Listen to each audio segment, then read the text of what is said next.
Football, by the hell. Old Trafford, this is the theatre of dreams. Will you please welcome... Hello and welcome to the Busby Way podcast, a podcast for United fans, by United fans. We tackle all the hot topics surrounding Man United, and I'm joined today with Brad, and we're going to talk a little bit about why we've set up this podcast to start with, and then we're going to start looking at some hot topics around United. So, Brad, thanks for joining me. Yeah, I really appreciate you coming in and helping out and starting this up with me. Tell me a little bit about what your thoughts are with the podcast, what you're trying to achieve with it. I just want to spend my Sunday nights with someone better looking than the wife, to be honest. No, to be honest, Man United have been massively underrepresented in terms of the fans, the actual fans on social media. We're the silent majority. And, you know, essentially we need to cancel out the noise of the very, very loud minority. You know, I'm talking other fan accounts, you know, and we're going on this Fanalysis journey together. And all I want to do is get the real opinions out there, because football, like you said, lost its perspective. You know, you look at Rashford, the absolute abuse he got, Onana. Would that have happened, you know, in yesteryear? No. Would they have got support? Yes. So let's talk some football. Well, that's it. Yeah, it is a bit about putting United in a bit of perspective, because I think everything these days is very reactive, and it's actually like, if we don't win a game 5-0, it's sack the manager or get that player out. And I think actually having a space where United fans can talk realistically about what's going on at the club is kind of a bit of a guilty pleasure, I suppose. A massive guilty pleasure, and we'll have some fun with it. You know, we might not always say things that people agree with, but that's the point of being a fan. You won't always get it right. But we're not ex-players, which I think is important, because I think they're massively overrepresented in the space. Not that I don't love Roy Keane and Gary Neville, but that's it. Well, it's only 30 seconds in. I'm already teetering on pretentious already. So let's get into the match review then. So obviously United played Nottingham Forest yesterday. Finished the draw, as we all know. What did you actually make of the game itself?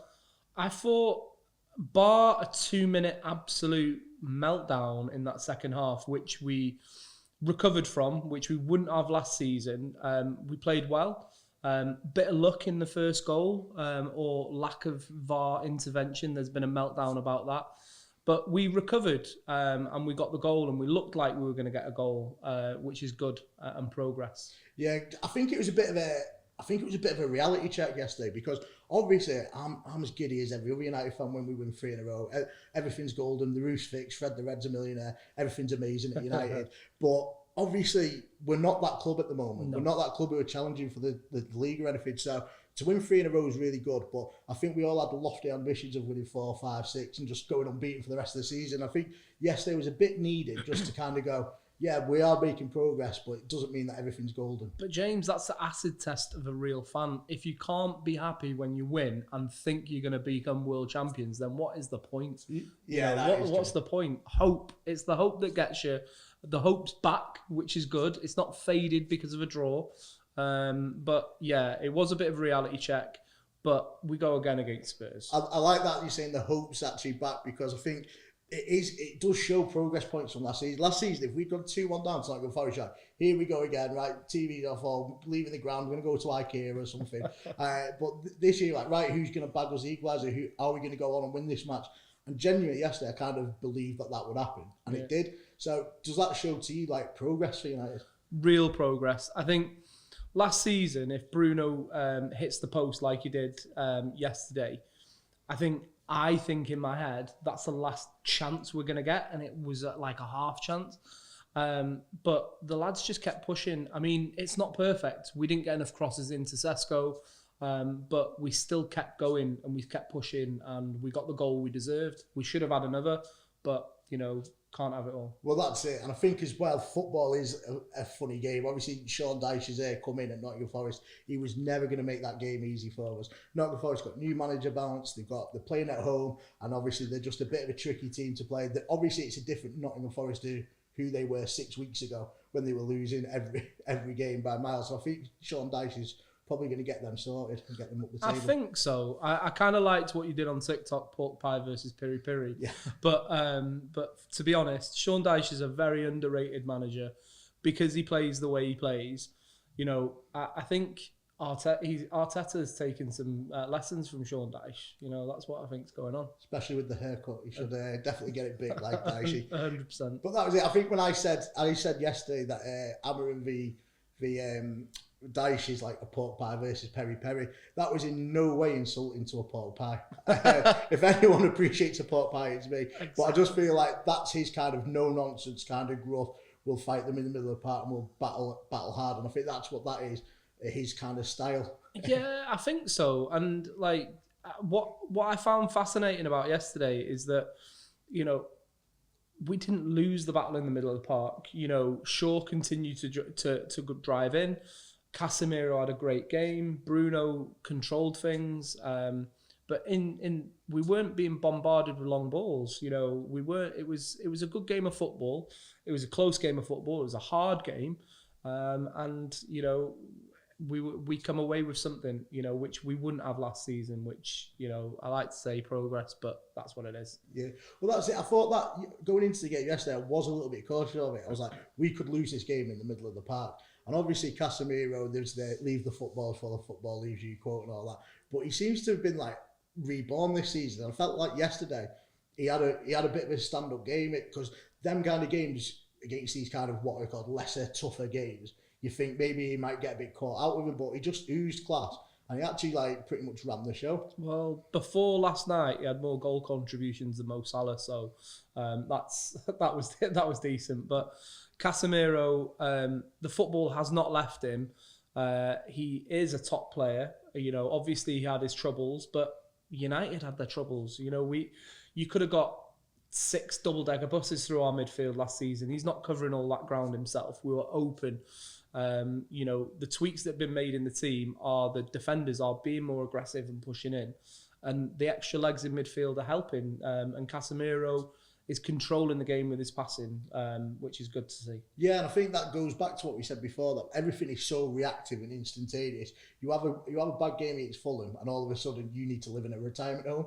I think obviously Casemiro, there's been a bit of a redemption arc for him this season. Yeah. Obviously outshone by Maguire's redemption arc, but it's been good to see that people are laying off him. Do you think he's not getting enough flowers then this season for what he's doing? I think if he was 21, everyone would be raving about him, but because of his age, people question it. People are yet to praise him. And yeah, he's on big money at United. We can't get away from that, you know. And I'm sure that'll be addressed in the summer. If he stays at United longer than this season, he has to be on lesser wages, because, you know, that's the model of the club. But, you know, he's got it. You know, he's got it at United at the moment. He's not a liability like he was last season, but the whole midfield was a liability last season. Squad was. Everything was. Everything was just, let's not talk about last season. It didn't even exist. It didn't even exist. We've scotched that from our memory. Yeah, right? Yeah. It goes from 2008 to 2025. Then, That's it. That's it. But that being said, obviously, about him being here next season, Wilcox last week came in saying that Amron is going to get back in. Obviously, one of the areas that everyone's going on about is centre mid. The young lad on the pitch yesterday for Nottingham Forest. What did you think of him? I'm not convinced by the price tag. You know, every time United are mentioned with a centre midfielder, 120 million is instantly put on him. And you're talking about a lad that was given away relatively on the cheap 18 months ago by Newcastle United. So, yes, he's broken into the England squad, but we've got a young midfielder in our midst that has broken into the England squad that it can't get a game for United at the moment. And who's to say that if we bring another big money signing in, they're going to break into the team? You know, you've got Ugarte, who's on the bench.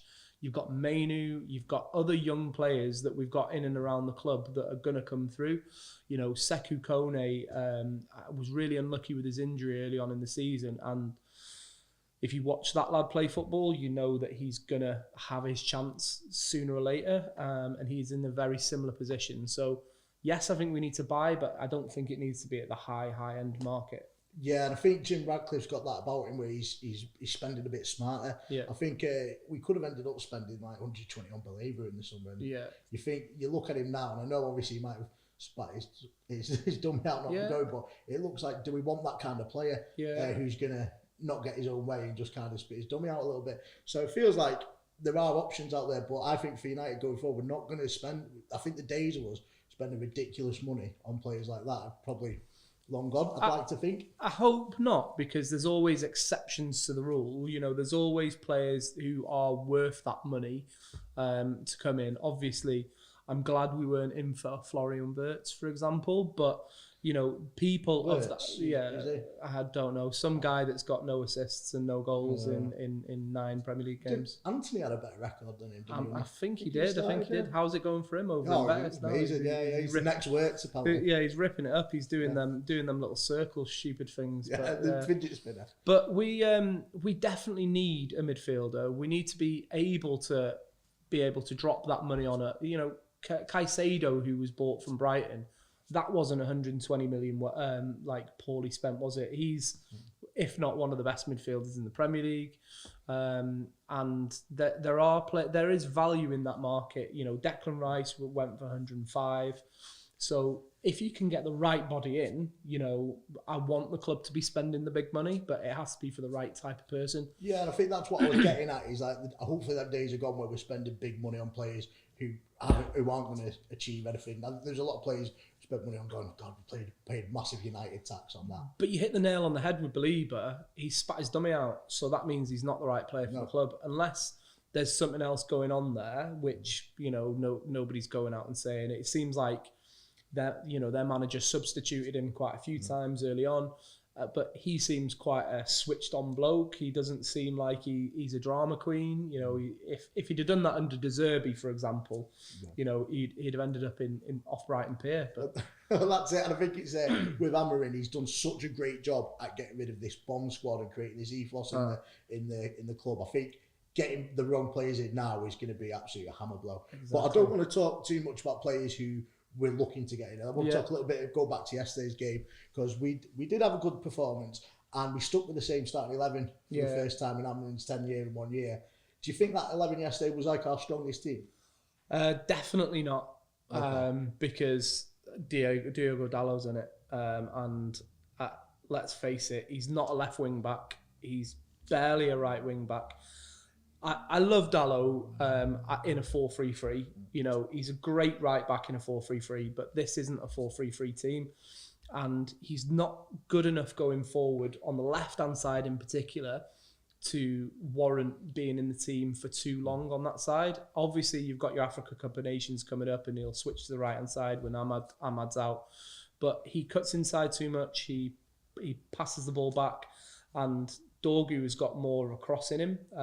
You know, yes, he's raw, but Dorgu would be the lad that goes in for me over Dalot, and that is our strongest team. Think Fanalysis asked me who was going to be our player to watch this season, and I can't remember who I picked, but it was between Mount and Dorgu, because I really like Dorgu, but he, like you said, he is still raw, and he does have a few mistakes in him, or he's not quite at the level where we need him to be at, but there's so much potential there. And I think the only reason he didn't play last week is because when he came on against Brighton, take away the free kick and incident and all that, I just don't think he had his strongest performance. So I think that kind of made Amorim's decision there. But I think when he came on, he looked lively. He did.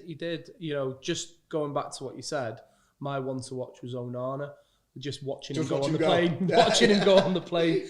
But to be fair, you know, I'd watch Bayindir do the same thing. But Dorgu has it in him to not be able to kick the ball properly, you know. But I think that's just the rawness of him. But when he's in full flight, and I think what I really liked about his performance yesterday was those tackling back. You know, he was getting the ball back and then he was going, which is really important. It wasn't getting the ball and then passing the ball back and then just doing the fake little run that they seem to do that gives them a bit of space, but then they're not really showing for the ball.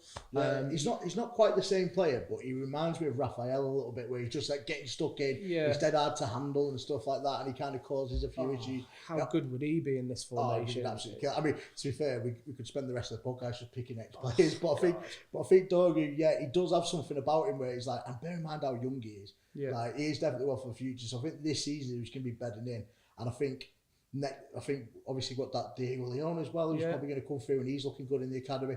So I don't think Dalot's going to be lasting too much longer at United. A friend of mine said to me, actually, he's like, Dalot's still the 19-year-old that we signed, And I was kind of like, what do you mean? He's like, well, he's not really progressed and kicked on as much as you'd want him to. When we got him, he was quite raw talent and stuff. Yeah. And he just seems to be a bit not seasoned. I think that's a little harsh on him, but I just genuinely think that he's a formation player. Like, he's a 4-3-3 man. I think he struggles to get in the Portugal team when they play 3 at the back.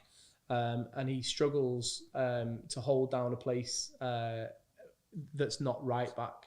I think he's got a really good mentality. I think he's got he can defend, although I've seen so many bad examples of Dalot defending. But he's just not consistent enough. And if we want this club to kick on, which is what we do, we can't have passengers. We can't have people who are 6 out of 10 every week rather than a 7 and an 8 out of 10. Yeah, I feel like he switches off a little bit too much. Yeah. And that's my biggest part. I think when we played, who was it? Burnley. Sunderland. It was when it came in at the start. Like, they would have scored in the first 4 minutes if they could finish. Yeah. And that would have been down to him. And I think that game changes everything. And if you think about it, that game probably spun the whole season for us after that. Exactly. It did the same against Burnley. He gave away the goal. And then all of a sudden, he then gets, a couple of minutes later, he then goes down the left-hand side for the first time in the game, gets a cross in, and we score. So yeah, I'm in agreement. You know, he is probably going to be the next one out, and you might get good money for him. You know, you might get 30-40 mil for him, but yeah, I think you get a decent fee for him because I don't think he's a particularly bad player. No, I just sometimes just like styles make fights, as they say. Yeah, I just feel like it's not quite jiving for him at United. It never really has. He's never really owned that position. So I think it might be sad to say, but I think he's probably next one gone. Yeah. But obviously, again, looking at that starting 11, we said maybe it might be that wasn't quite the strongest one. But obviously, Leach is coming back. The Butcher. Yeah. We played well centre backs at the moment. Yoro, Maguire, Shaw. Does he walk into that team? I think it's a build with Leach in it because he's such an important player to the team. I mean, Luke Shaw's finally worked out how to play that position in the way Amorim wants him to. He's being aggressive. He's front foot.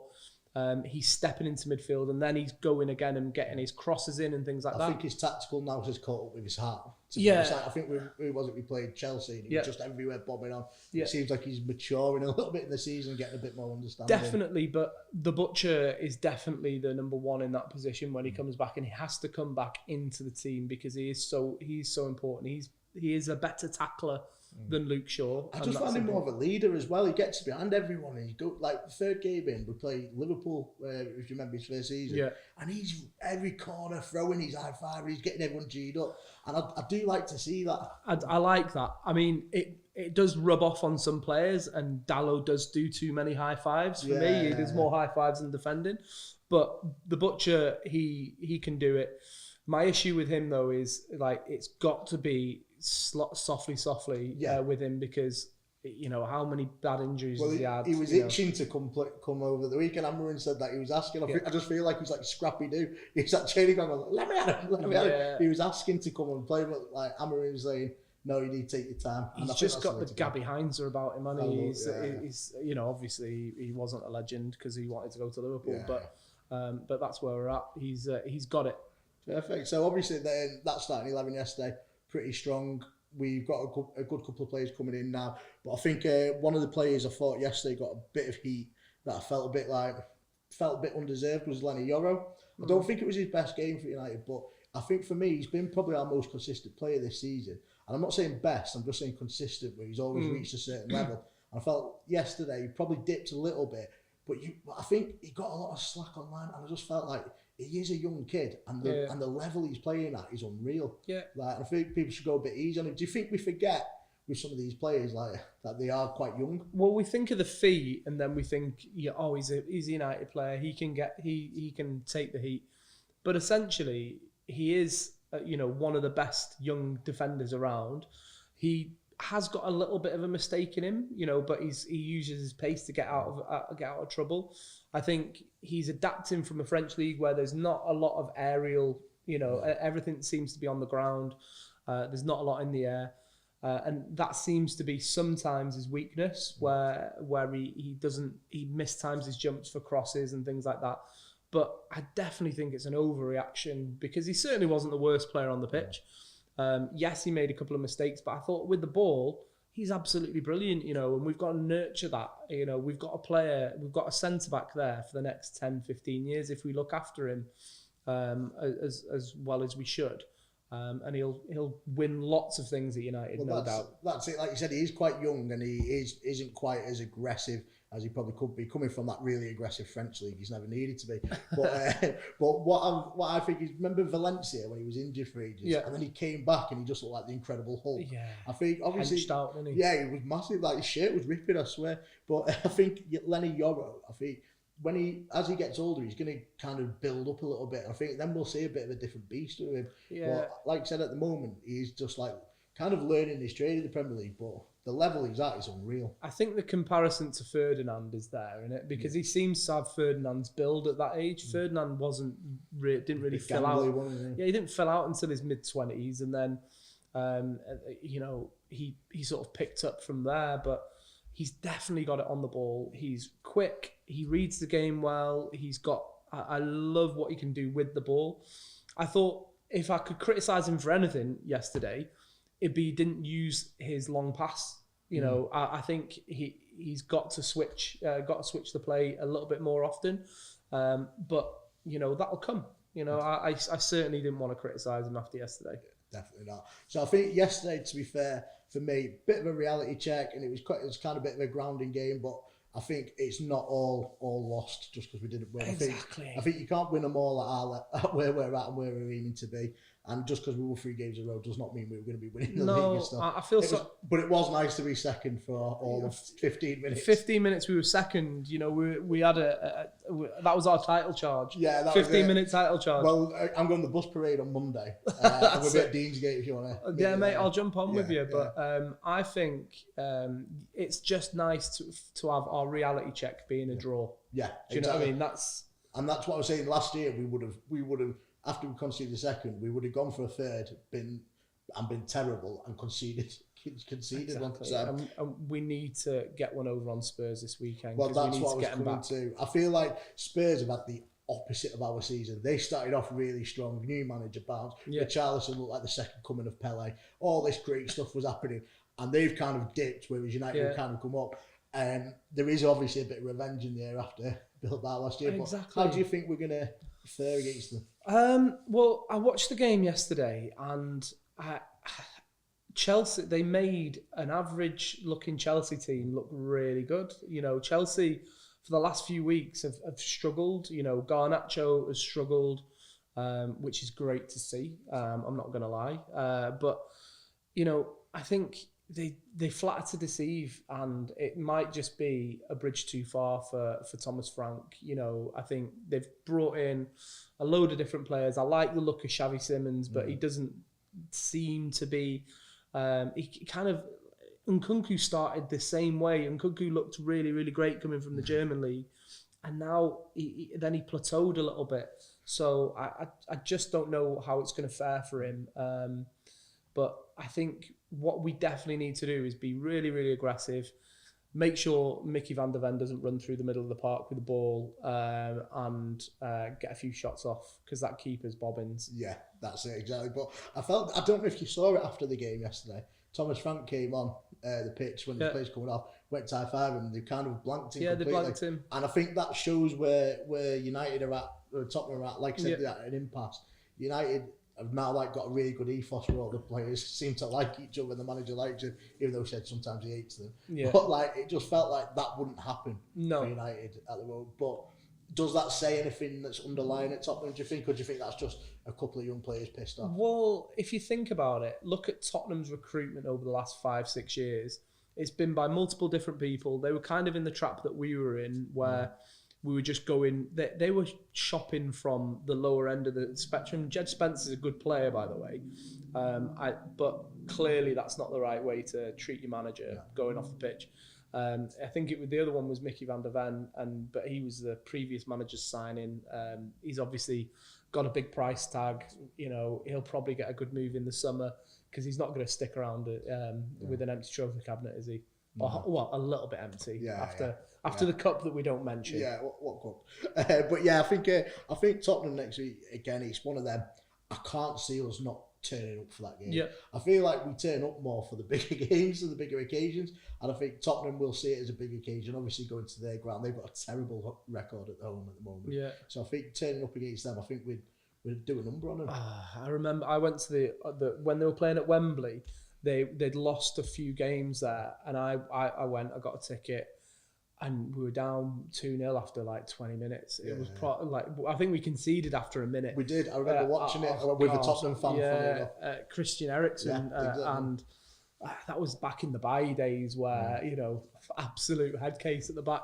But to be fair, I think we're going to go into that game. I really want Sesko to rock up. I think we've not really spoke about Sesko, but he seems to be getting a bit of heat for his lack of goals, but he's doing a lot more, he's linking the player. The ball isn't bouncing off him like it was Rasmus last season.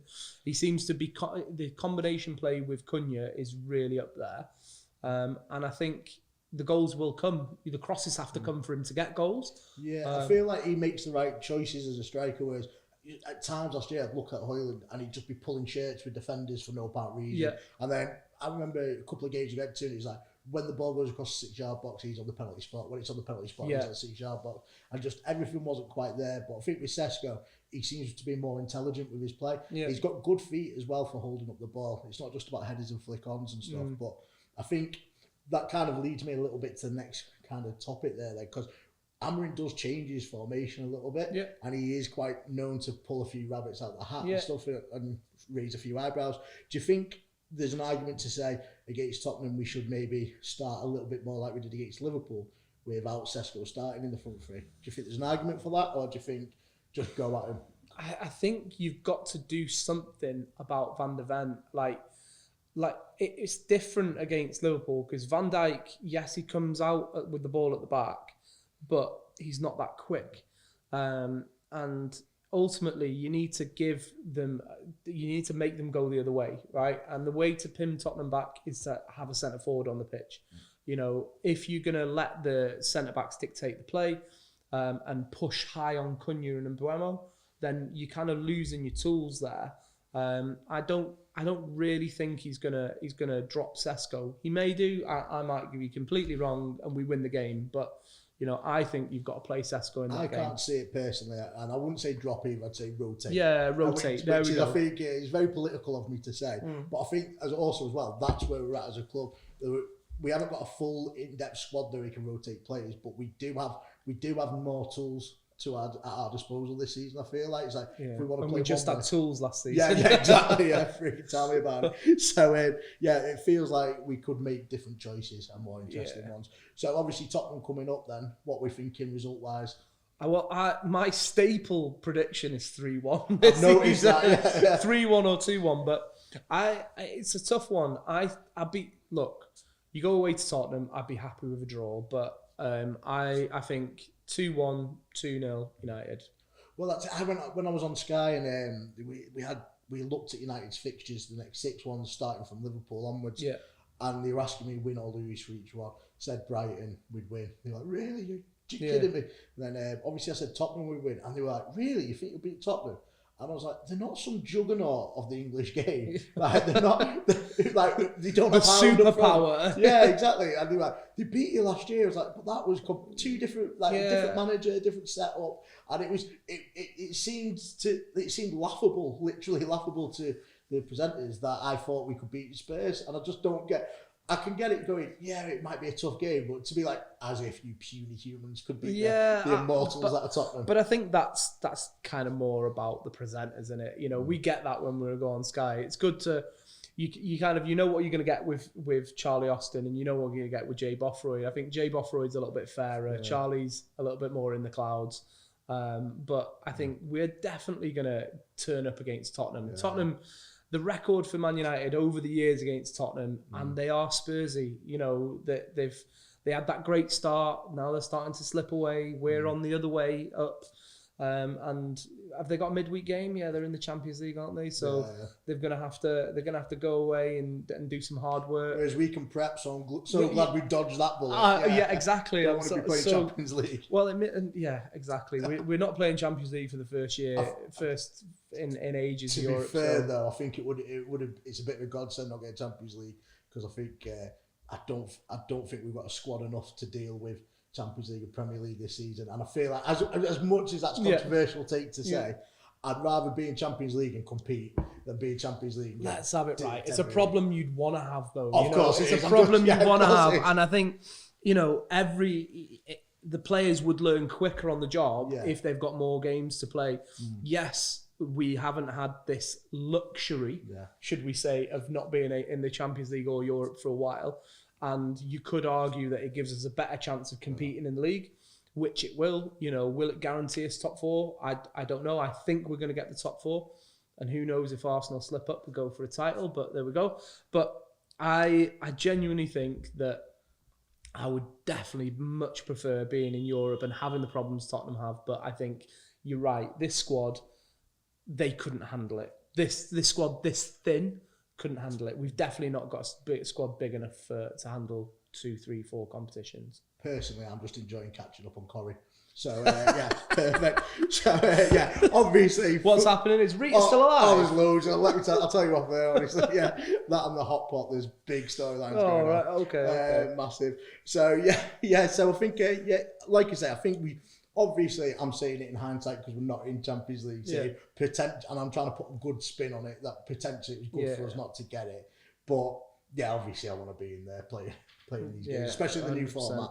In the new format, especially. I don't like that format though. It bores me. I don't know. I think we're seeing better caliber of games, and the thing that I like about it is the last day where like teams can go up and down and stuff. It's like do you know Match of the Day when it's like end of the season, last day of the season? It's like who's been relegated. If they score 2 here, they go there.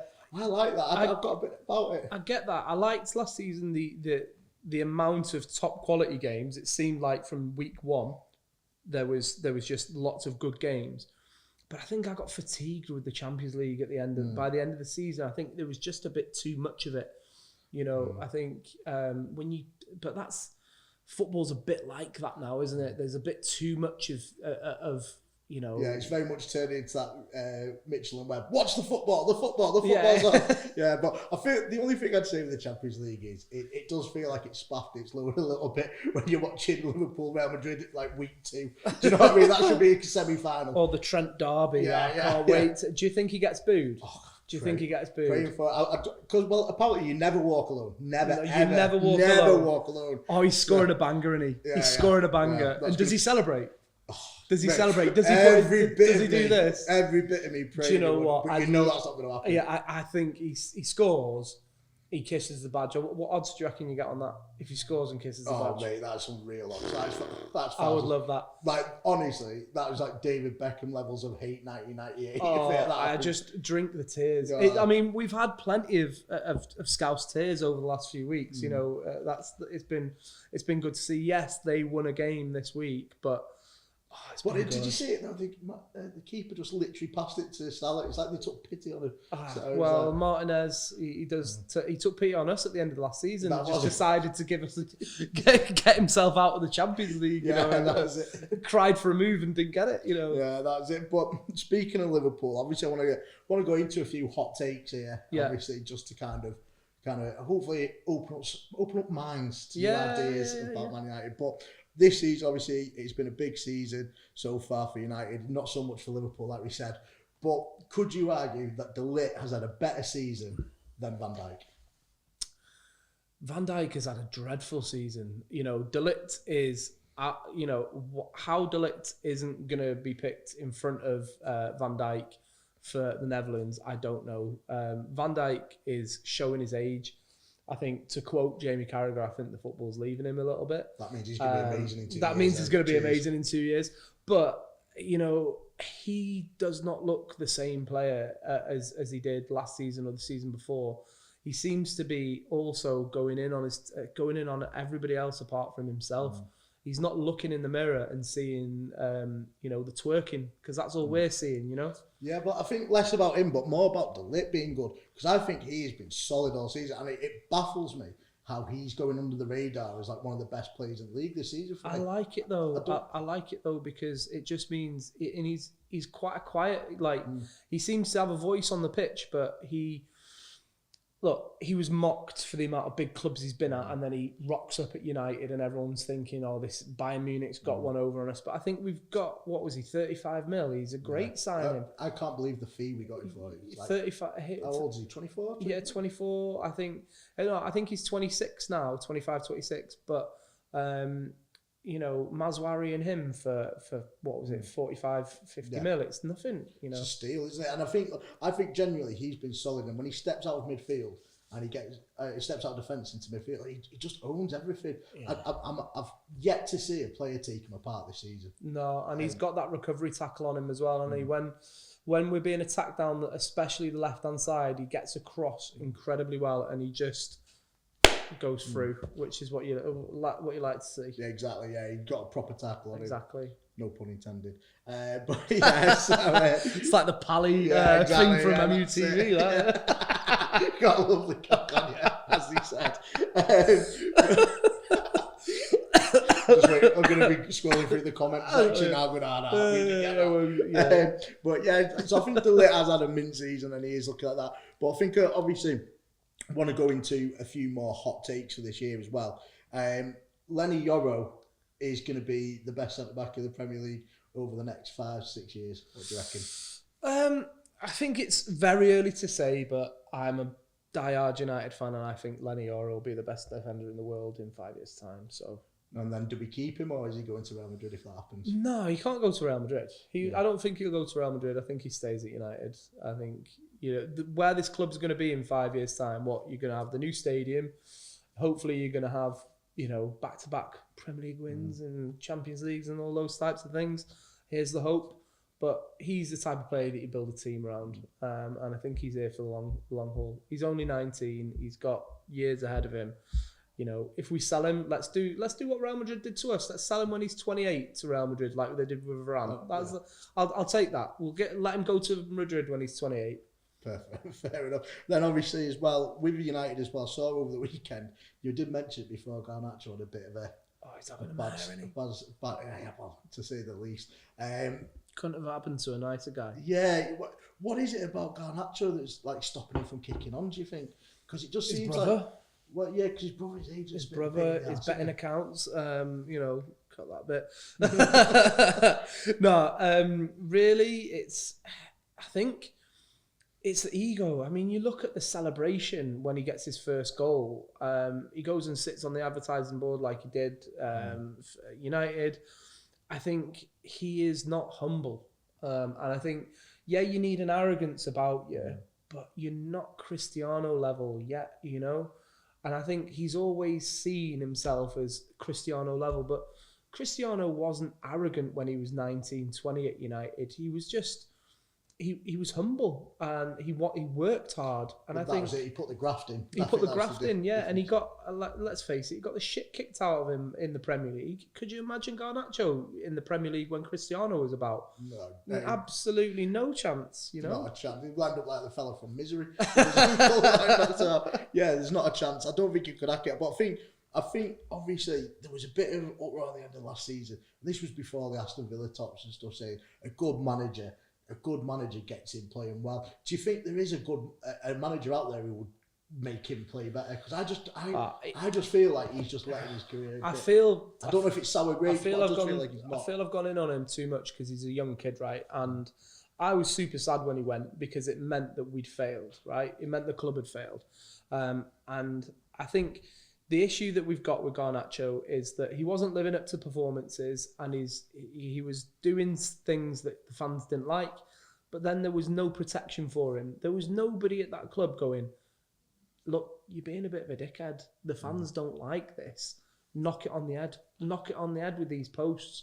Knock it on the head with wearing, Villa tops. You feel the person who should be there doing that would have been Rashford, but he was doing his own. But he was doing it his own. He was off to Belfast. He should have been the one doing that. He was in the departure lounge himself. You know, 300 grand a week in the departure lounge. You know, sipping martinis. It's unimaginable. But that's the culture that we needed rid of. You know, you've got Jadon Call of Duty Sancho. You've got Anthony, who's just doing cartwheels in the backyard and not playing. You've got Rashford, who has everything, and I'm the saddest that it didn't work out for Marcus, because he's a Manchester lad. He does love the club, but he just didn't have an arm around him. He just never grew up, you know. I feel like a bit like Jesse. Yeah, I feel like with Rashford, he cemented himself in folklore for United at times, but he's just not. He's not at the table of Rooney. He's not at the table of Ronaldo. He's on the table below it. And I don't know if that's just... Is that because of the teams he's played in? Is that because of his application? But I just feel like when you talk about people like United legends, like Lord Best, Charlton, all this kind of thing, he's not even like considered. He's done enough surely to be a United legend, or at least in folklore. I think the saddest thing with Marcus Rashford is he's clearly a very nice person, right? He cared about... it could have been... People say a PR stunt and all that, what he did during lockdown. But what a PR stunt. What, you know, challenging the Prime Minister to feed the kids. You know, he could have been doing different things with his time. I think the stuff that has let Marcus down is the club, essentially. There wasn't a structure around him. The aftercare at United was non-existent during post-COVID. You've got your players who've come in and out. You've got your managers being changed every 18 months. He said himself in the BBC, in the interview with Gary Lineker, not the BBC, with Micah Richards and Gary Lineker, that United just need to stick to a plan. And I think the problem for Rashford is he is 28 now, and he's not got another 3-year plan in him. Yeah, that's the problem, and that's why he's upset. That's why he's forced to move. And I think if he's honest about that and says to fans, look, I can't hang around for my career while you sort your shit out. And that's fair enough. You know, I think he needed to go to reignite his own career. He wasn't the only problem at Manchester United last season. Let's have it right. And no doubt he's going to smash it up somewhere because he's a great player. You know, he's not a legend in the way that the other players that you spoke of, but that's because we've been legendless in terms of management. Well, like you said, the aftercare is probably on par with Jeremy Kyle's aftercare at times. But hopefully we're out of that, and Graham's now taking. Well, look how many players who've had long-term injuries and completely gone off. You know, what happened to Donny van der Beek? We bought one of the great talents of Ajax, and Ajax in their tweet said, "Look after him." What did we do? We broke him in the box. We broke him in the box. We shook him about. And then tried to return him. You know, what did we sell him for? 500 grand. Yeah. Back of Chuppa Chops. Yeah, that's it. Speaking of Rashford, it is sad how it's ended up, and I feel like at the moment he was kind of seen as the next big thing at United. But it's a bit of a shame that now Maguire's going to have a bigger legacy at United than Rashford. Do you feel a bit of sadness about that? No, not at all. And I think if you asked Marcus Rashford if he was happy about Maguire's arc, he'd be happy about it. You know, and I think we've just got to give Maguire. You look at Maguire, you look at Rashford. Who had it harder? Well, Harry Maguire had it harder. You know, Harry Maguire was a meme. He was a talking point. Rashford wasn't getting called out too often by the pundits. Maguire was ridiculed by everybody, but he held his head high. He never ducked out of playing for United. He never feigned an injury. Social media. There was no cryptic social media posts or wearing shirts from other clubs or any of that BS. He was a man about it. You know, he stuck by it. He cracked on. Even when Ten Hag stripped the captaincy off him, and he had all of that embarrassing stuff, and I think he should be proud of himself. And you know, I certainly don't think he's any way, shape, or form our worst defender. And I think I like it when he's in the team. Last thing, so we're playing Tottenham next week. It's going to be it's usually a bit of a feisty game against Tottenham. Yeah. Hopefully we'll actually stick out. I say it's usually a feisty game. Last time we played it was dull as anything, so I'm hoping it levels up and we get at least a yellow card or two. But I honestly think 2-0 is like reasonable. I can't really. They've been so toothless over the last couple of weeks in attack. I just can't see them scoring past us. But I have been wrong before. But they might turn it on because like United's quite a big game for most teams. But 2-0 just seems comfortable. It's the cup final, isn't it? Yeah. So they might rock up. So I don't know. I've gone for 2-1. I've gone for 2-1. I think 2-1, 2-0. I don't see them causing us too many problems. It's not as if they've got Harry Kane anymore or anyone rocking, smashing it up front. Going to turn around and have a big game there. Oh God! As long as he didn't do that stupid celebration, which he probably will do, when he, well, might not get another chance to use it if he doesn't do it this time. That's it, mate. Sweet. Well, okay, so it seems like it's all positive for Tottenham. I think this first episode, I think it's gone pretty well. I think so. I think what we're trying to achieve with this is just getting our voices out there for Manchester United fans. We've had a few dodgy years, but that doesn't mean we've turned into the type of fans that we're seeing on social media. We genuinely have got the club's best interests at heart. And we want to sell air source heat pumps like Andy Mitten. Yeah, of course, yeah. We do say we have the best interest. I was advocating that we don't have Champions League earlier. So, yeah, maybe not necessarily. But, yeah, brilliant first show. Thanks for joining us. And, tune in next week, I suppose, for the next episode. No worries. Awesome. Cheers. Football, by the hell. This is the Nurture of Dreams. Will you please welcome